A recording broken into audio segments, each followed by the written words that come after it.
of the pupil in this matchup?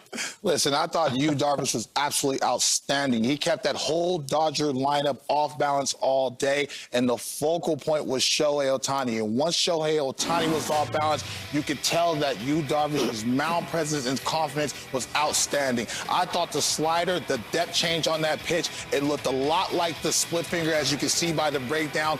Live low, live long, keep Shohei Ohtani on the ground, and really keep the supporting cast off the bases. And when he threw that whooper-duper at 73 miles an hour, because of the velocity change, Shohei Ohtani had a difficult time squaring up the baseball and keeping the baseball in the air. So that was the matchup. I thought they did an outstanding job of just game planning and going out there and executing all day long. Also, mechanically, he threw a couple wrenches at the Dodger lineup, being able to vary his times to the plate. So he was absolutely outstanding, and it really gave a jolt to that offense to be able to score the runs. So they're going to be feeling very good going back down to San Diego because of Darvish. Well, Darvish had a really big start against the Dodgers in the 2022 Division Series when San Diego bounced L.A., and a big start here tonight. In fact, you could make a case that this was among his best, if not his very best, postseason start. And let's keep in mind the fact that he wasn't even with the Padres for much of the season. Came back in September, threw the ball well, and they're going to lean on him from here on out. You know, talking to a few people today from the Padres organization, the one thing they focused on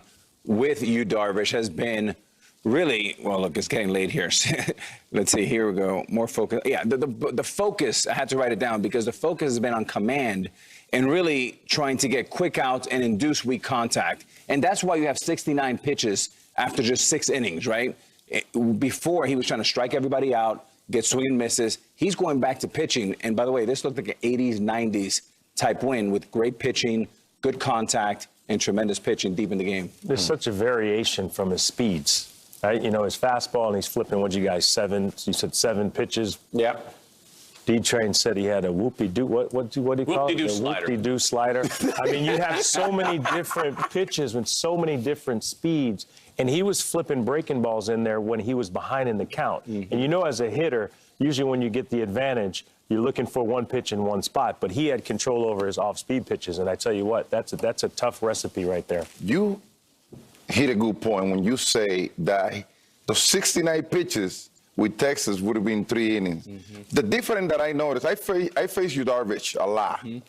And the difference that I know tonight coming from him, thinking about back then when I used to face him, it seems like he was more afraid of contact back then. And that's why he was waggling around the plate more likely before. Now, all of a sudden, he's throwing his pitches executable in the strike zone.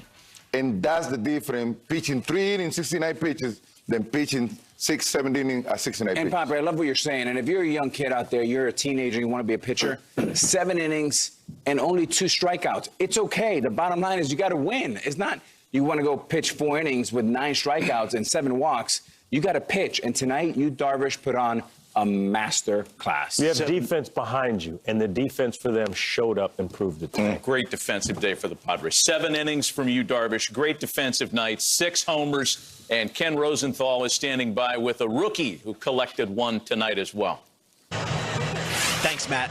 Jackson, 3 hits tonight, including your 2-run homer in the 8th. You're 21 years old. This is your first postseason. How are you able to stay so calm? I'm having fun, dude. There's nothing more fun than postseason baseball, no matter what level you're at, whatever tournament you're in. You know, if you're playing to win a championship, it's always fun. So, you know, you put the past behind you, put yesterday behind us, and just come to the field and have fun today, like a new day. It was an emotional night. What was it like playing in this game and being in the outfield while the fans were throwing some things down? Yeah, I mean, it's tough. It's not like it's super detrimental to our team, but, you know, we want our guys to stay locked in and focus on the main goal.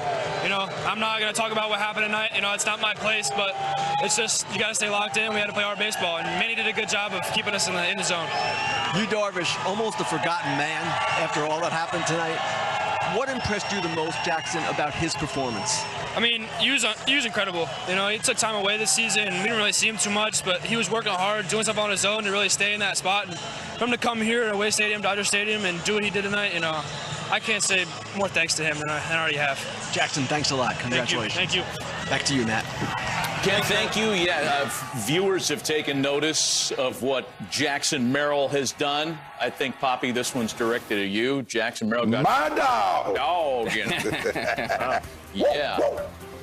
So, you know, yesterday in game one of this series, we were talking about the Dodgers superstars, namely Shohei Ohtani, coming out and kind of stealing the thunder. The Padres are not out-superstarred here. They have big-name players of their own, and they showed up in game two. I mean, at the end of the day, we've talked about it all day, whether it's, you know, Bryce Harper, Ohtani, or Aaron Judge.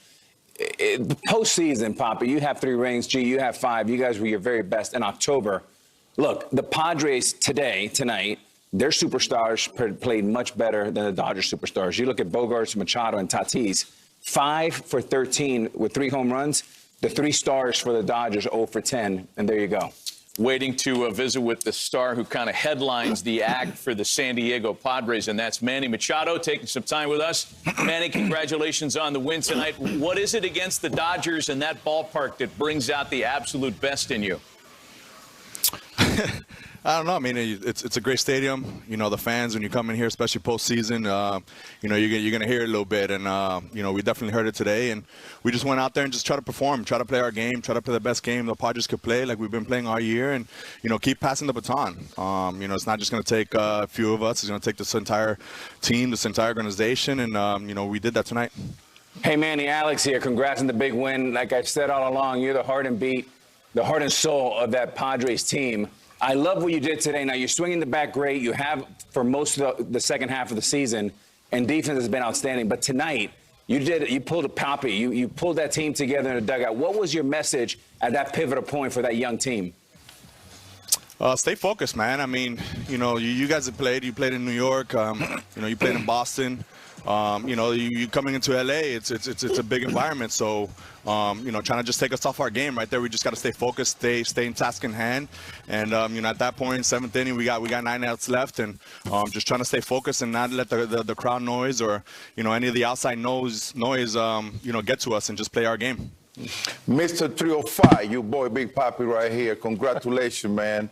Hey, listen, you got caught up on fire second half of the season, and you haven't stopped. And now facing these Dodgers that you guys facing all year round, it seems like you guys keep on going, keep on attacking, even losing the first game the other night.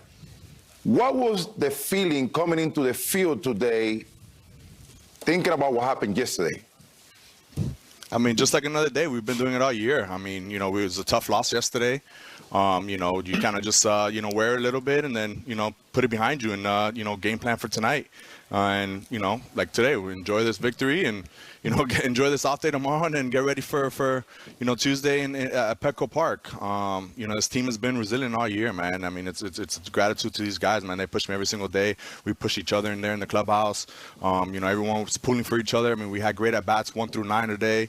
You know, our pitching staff, obviously, we played a hell of a defense behind them today. And, you know, this is a family. It's a family. And, you know, when you have that going, man, it's a beautiful thing.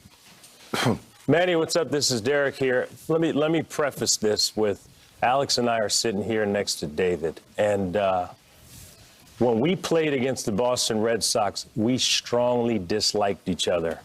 I mean, we had scuffles, we had fights, we had everything. A lot. Yeah, you know, I didn't like you. I didn't like you at all, man. I'm here now. So I know that there's a lot of bad blood between you and the Dodgers. You don't have to get into that specifically, but how much joy do you have coming into Dodger Stadium and beating these guys? I mean, this is I mean, it's postseason baseball, right? I mean, this is the rivalry, obviously. You know, we've been going back and forth for the last couple of years. You know, they got the upper hand, obviously, you know, and you know, like I've said it before, we want to get to where we want to get to and bring a championship to the city of San Diego. We got to go through the Dodgers. I mean, it's plain and simple. There's no mathematical equation, no nothing to it. I mean, it's plain and simple. We got to go out there and beat the best team. And you know, every single time when we come out here, we gotta put on our best baseball pants on, best uniform we got, and go out there and compete and leave it on the field. Yeah, obviously, you know, they want to win. They want to do stuff too as well. But you know, our team out here, we're just focused on what we got to do and go out there and compete for 27 outs and be the last team standing at the end of it. I love it. Manny, kind of a related question. There were so many mini moments that were emotional in this game tonight, and one of them involved you and Jack Flaherty after the strikeout. Walk us through what happened here. I mean, he made good pitches, right? He made good pitches. I missed that first one. He dotted another slider. He won the battle. I mean, it's plain and simple. I give credit to when credit's due, right? He made his pitches. He got it out of there, and you know, I mean, obviously it's a competition, right? I mean, he wants to win. I want to win. I'm doing it for my team. He's doing it for his organization, and it's a competition that once you put on that uniform, you step in between those lines. I mean, it's a battle, man. There's a lot of emotions going through the game. Obviously, with this crowd and in his hometown, you know, we're just trying to go out there and compete every single time, and you know, the emotions run through the postseason, and that's what the beauty of this is, man. You got to go out there and compete and continue going. I don't think this is the end of it, but we're going to continue going and we're going to continue to compete. Mr. 305, I have a serious question, man.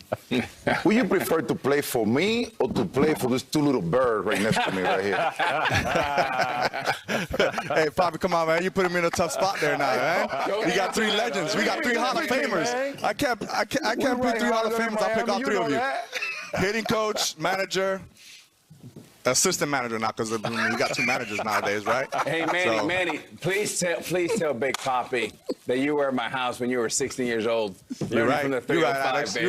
You're right. Yeah, hey, we got to stick. 305 sticks together always. That's amazing. We got 2 guys. I love you, kid. Manny Machado. Manny, we appreciate the visit. Congratulations on the win, and good luck in San Diego. Go get him. Thank you, guys. Appreciate it. You know, let's continue the conversation here about leadership. And Poppy, I want to go to you on this because, you know, the mid-game team meeting is not something that everybody's able to pull off. You were able to do it. Talk about what it means when that happens to a team. Did I say yesterday that the San Diego Padres goes as Manny goes? Yep. Did you? This is this is the guy who everybody look up to in the ball club. This is exactly what I did when I play. I know I have to teach all those young blood right there. Were you talking in Spanish or English there, Poppy? Spanglish. I think I went both. But anyway, man, I mean, you always gonna need leadership in those ball clubs, especially you have a 21 years old right there who perform at the highest level. You want him to stay focused. When you are Manny Machado, you don't want that kid to walk away from his instinct, from his ability, especially Dodger Stadium going crazy, plus the rest of the squad. So he shows some leadership, what we have been seeing throughout the years coming from Manny. But, Poppy, I love what you're saying. And you know what's great about this game, and this is why it's the greatest game in the world, is you see young Manny Machado, who went through his kind of hothead periods, and now he's 32, and he's calling team meetings, and he's the one keeping his composure and rallying the troops. You see Yu Darvish, 3 innings, 69 pitches. Tonight, 69 after 6. Matty, it's great to see the evolution of these young players developing and becoming great leaders in the most crucial situations. Remember, he had playoff experience. And playoff, as much as you know, it's a short time. And you want everybody to stay focused because anything can take that away from you at any time. And this is a special moment when you want everybody to stay focused no matter what is happening. And that's why he played that leadership role right there. Yeah, it was a good thing to see because, you know, we all played against Manny when he was first coming up and he's very young. Now he's in a leadership position with this team. He's one of the veterans on the team. And it's not just about calling a team meeting. It's about when you call a team meeting. And I think he called the team meeting because at that particular moment, emotions could have elevated. It was needed. And you need to make sure everyone stays calm and they think about the big picture. And the big picture is not only winning this game, the big picture is moving on and winning some games when they get back home in San Diego. You know, and we should backtrack. I'm glad you brought up the timing of the meeting because what had happened prior to that was quite frankly startling to a lot of the players, in particular Jurickson Profar, who looked a little bit shell-shocked. You know, he robbed a home run earlier and it was all smiles. And then mid-game, later in the game, it led to some ugly stuff. There was a lot of catcalling. It started with a baseball being thrown onto the field in Profar's direction, and then there were other objects thrown onto the field. So much for the reputation that Southern California baseball fans have of being casual. There was some Philly, New York in there tonight. I was just about to say, this happened to us every time we went to Fenway Park. So, I mean, what's the big And deal? vice versa. We had everything. You guys are not angels. But the emotion there was interesting because I think a lot of the Padres were startled, and there was about a 10-minute delay. We were all watching the game saying, what's this going to do to Darvish? How are the Padres going to respond? Then you had the team meeting, and they responded by hitting 3 more homers and winning in a laugher. Yeah, again, I mean, one thing about the Dodger fans, they're unbelievable fans, and don't let one fan really kind of show that is what everybody's doing. I think it's a great job to scream and do all of that. One fan can screw it up for all, so make sure the Dodger fans are great. But again, the most impressive part of that whole thing, my concern is what's going to happen to you, Darvish? He's pitching a gem, and you're sitting there for 10 minutes, and it's like he's on ice, waiting to shoot a free throw or a field goal, or in this case, pitch. And to his credit, his maturity, it was like nothing happened. He got the little walk. Preach! He recovered, and boom, you Darvish, the star of the game. 2 wild National League Division Series games, and all 4 teams could use a day off. They're going to get it tomorrow. The NLDS continues on Tuesday. Mets and Phillies series shifts to Flushing, Queens at 4 p.m. Eastern, followed by the Dodgers and Padres from Petco Park, only on FS1 and the Fox Sports app. 読売リーグのドジャスに所属する大谷翔平選手は近シーズンも圧巻の活躍を見せつけました。無地去り本砦対白三時大点、そして無地地弓道砦という敬意的な成績を残し、史上術の無地本砦大&無地道砦も達成しました。このサジョに対し MLB 公式 SNS アカウントは大語愛があふれる投稿を行い、日米のファンから大きな反響を呼んでいます。ファンシな演出が示されたその動画には、大量のピンク色のハートが飛び鳴き合い、まるでアイドルのプロモーション動画のような仕上がりとなっており、ファンからはアイドルみたい。野球の公式動画でこんなにハートが舞うなんてと驚きの声が上がっています。MLB 公式 TikTok が投稿したその動画は、誰かもっと大谷ちょうだいって言ったというキャッチなメッセージとともに、大ホニのプレイヤーファンに迎えるし N を切り取ったものです。スイングやスライディング、そしてファンに手を振る場面などが次々と映し出され、お題落ちの多彩な魅力が詰め込まれています。しかし、動画内で遺跡目立つのは、彼の周囲に払い散るピンクのハート。野球の動画としては、翼利の演出に SNS 上では大きな話題となり、ファンからは何回でも見たくなる、これはなんだ、可愛すぎるといったコメントが寄せられました。米国のファンからも、とてもキュートで彼の愛され具合がわかる。ライコネが登場するだけで、こういうファンシーな動画も許されちゃうのがすごい、といった抗議的な反応が多数見られました。日本のファンも同様に大子愛があふれてるね。野球選手というよりアイドルみたいな演出。ファトが乱舞しているけど、まさかこんなにし合うなんてと、謝礼と感動の声を寄せています。まるでスポーツ選手ではなく、本物のアイドルを見ているかのような雰囲気に、多くのファンがボドキとともにその可愛らしさを楽しんでいる様子が思えます。この動画が大きな反響を呼んでいる背景には、単なる選手としての大御翔平ではなく、彼の人柄やファンへの親しみやすさが影響していることが考えられます。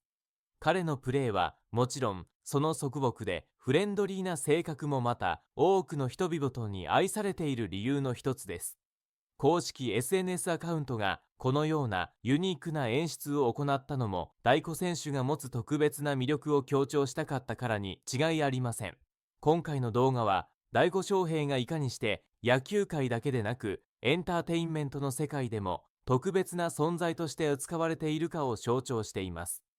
通常、野球の公式動画でここまで可愛らしい演出がされることは集めて珍しいですが、小田子の場合はそのキャラクターが多くのファンに支持されているため、こうした演出も自然と受け入れられています。彼の存在がもたらす影響力は単なるスポーツの枠を超え、多くの人々の悪の心を動かしているのです。さらに、このような動画は彼の国際的な人気の高さをも示しています。美国だけでなく、日本や世界中のファンからも愛されているケノコは、国境を越えて人々をつなげる存在となっており、その魅力はますます広がっています。